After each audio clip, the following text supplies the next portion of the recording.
आपको क्या लगता है मैं अच्छा एक्टर हूँ? उसने बोला हाँ, देश भर में आप सब लोग मानते हैं आपको, आप अच्छे एक्टर हैं। मैंने उससे कहा कि भैया मेरे पास कोई सर्टिफिकेट नहीं है जो कहता है कि मैं अच्छा एक्टर हूँ। एजुकेशन के फील्ड से नहीं हूँ, मैं एक कलाकार हूँ, एक आर्टिस्ट हूँ, एक क्रिएटिव इंसान हूँ। और आप लोग बेहतर जानते हैं एजुकेशन के बारे में, इतने साल से आप एजुकेशन चला रहे हैं। पिछले कुछ साल से मेरा अनुभव हुआ है, चूँकि मैंने कुछ फिल्में की हैं। एक फिल्म थी तारे ज़मीं पर, और अभी हाल ही में मेरी जो फिल्म आई है 3 इडियट्स, ये दोनों फिल्में एजुकेशन के टॉपिक पर हैं। तो लिहाजा मैं इस वजह से मैंने काफ़ी रिसर्च की एजुकेशन के ऊपर, और कुछ चीज़ें मेरे सामने आई हैं और वो चीज़ें मैं आपके सामने रखना चाह रहा हूँ। आज यहाँ पेरेंट्स हैं, एजुकेटर्स हैं, टीचर्स हैं, बच्चे भी हैं। हो सकता है पता नहीं मैं कितना सही बोल रहा हूँ, गलत बोल रहा हूँ, लेकिन मेरे कुछ विचार हैं जो मैं आपके सामने रखना चाहूँगा। और वो ये कि सबसे पहले तो हर बच्चा ख़ास होता है। ये मैंने डिस्कवर किया अपने रिसर्च में, हर बच्चा ख़ास होता है। हर बच्चे में हमारी तरह, आपकी तरह और हमारी तरह, हर बच्चे में कुछ ना कुछ काबिलियत होती है, कुछ ना कुछ कमज़ोरी होती है। मुझ में भी कमज़ोरी है, काबिलियत है, आप में भी कुछ ना कुछ काबिलियत और कमज़ोरी है, और हर बच्चे में कुछ ना कुछ कमज़ोरी और काबिलियत होती है।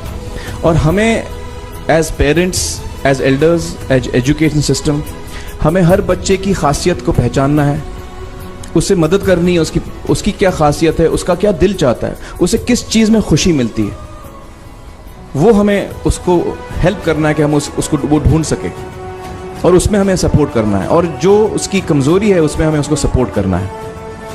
मुझे अक्सर एजुकेशन इंस्टीट्यूट्स मुझे बोलते हैं कि हम हमारे स्कूल में सारे बच्चे पास होते हैं, हमारे स्कूल में सारे बच्चे फर्स्ट आते हैं, या हम जो बोर्ड एग्ज़ाम है उसमें हमारे सारे बच्चे पास होते हैं। मुझे एक सवाल पूछना है कि हमारे कितने बच्चे खुश हैं?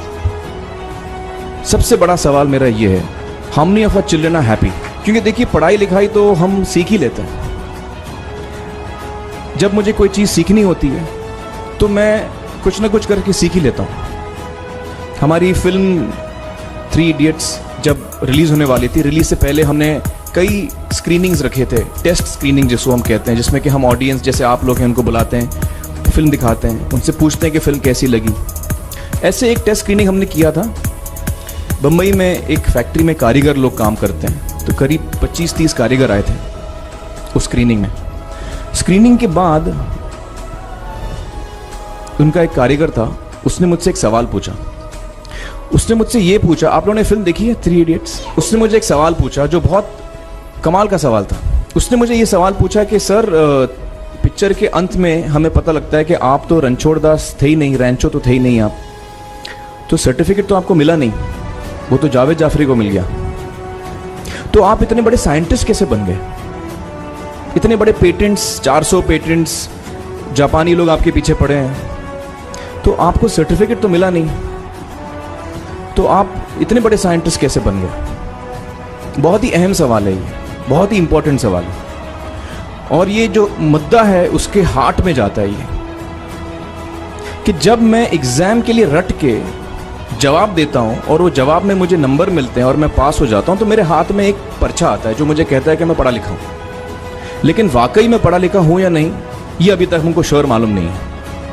लेकिन जब आप नॉलेज चाहते हैं कि आपको मिले, विद्या मिले आपको, तो फिर वो कागज़ का मायने कुछ होता नहीं है। तो मैंने उसको जवाब में 2 सवाल पूछे। मैंने बोला उसको कि भैया आपको क्या लगता है मैं अच्छा एक्टर हूँ? उसने बोला हाँ, देश भर में आप सब लोग मानते हैं आपको, आप अच्छे एक्टर हैं। मैंने उससे कहा कि भैया मेरे पास कोई सर्टिफिकेट नहीं है जो कहता है कि मैं अच्छा एक्टर हूँ। मैंने फिर उससे एक सवाल पूछा कि मैंने सुना आप बहुत अच्छे कटर हैं, आपके जो बॉस मुझे बताते हैं कि आप उनके मेन कटर हैं और आपकी बड़ी इज्जत करते हैं वो, आपके पास कोई पर्चा है, सर्टिफिकेट है जो मुझे बताता है कि आप कटर हो?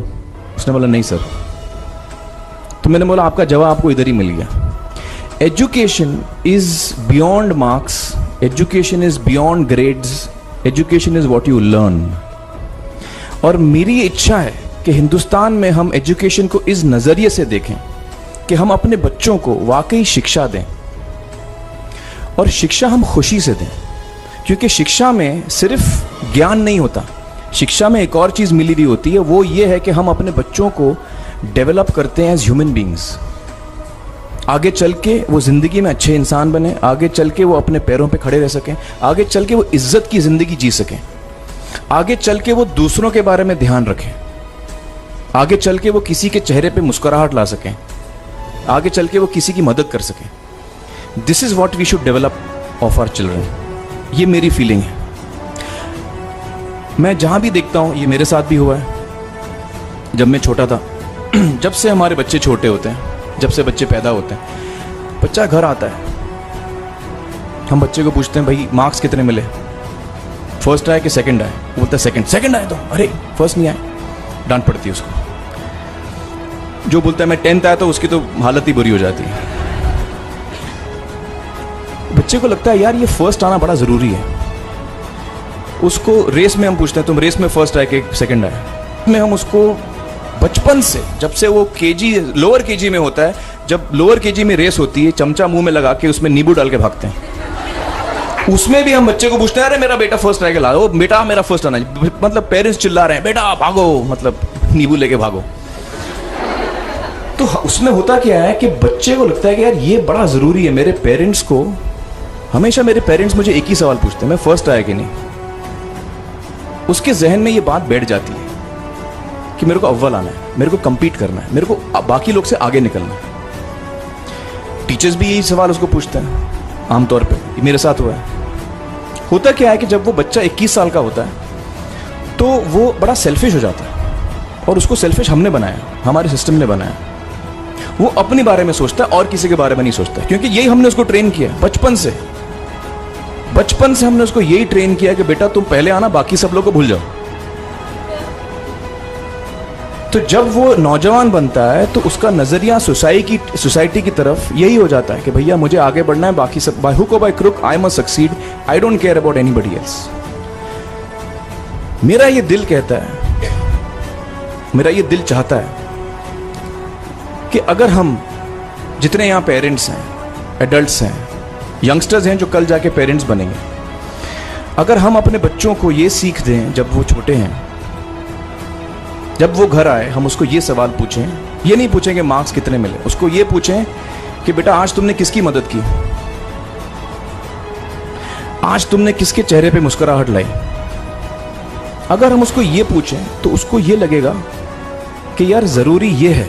मेरे पेरेंट्स मुझे हमेशा ये पूछते हैं, मार्क्स का तो कभी पूछते नहीं, वो मुझसे ये पूछते हैं कि भैया तुमने किसको हेल्प किया आज।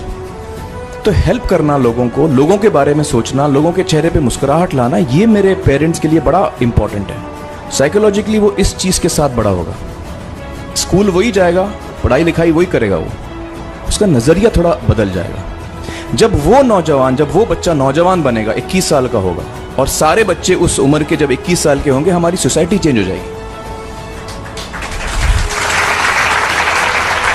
क्योंकि तब हमारी सोसाइटी में ऐसे नौजवान होंगे जो खुद के बारे में नहीं सोच रहे, दूसरों के बारे में सोच रहे हैं। तो मुझे लगता है कि सबसे बड़ी चीज़ जो हमारे एजुकेशन सिस्टम में मैं देखना चाहूँगा, जो मैंने अपने स्कूल लाइफ में नहीं देखी, कि हमको ये अहमियत इस पे दी जा रही है कि हम अपने आसपास के बच्चों को कितना हेल्प कर रहे हैं। ये एक बहुत बड़ी तब्दीली अगर आ जाए तो मुझे लगता है कि हमारा देश बहुत सुधर सकता है, बहुत बदल सकता है।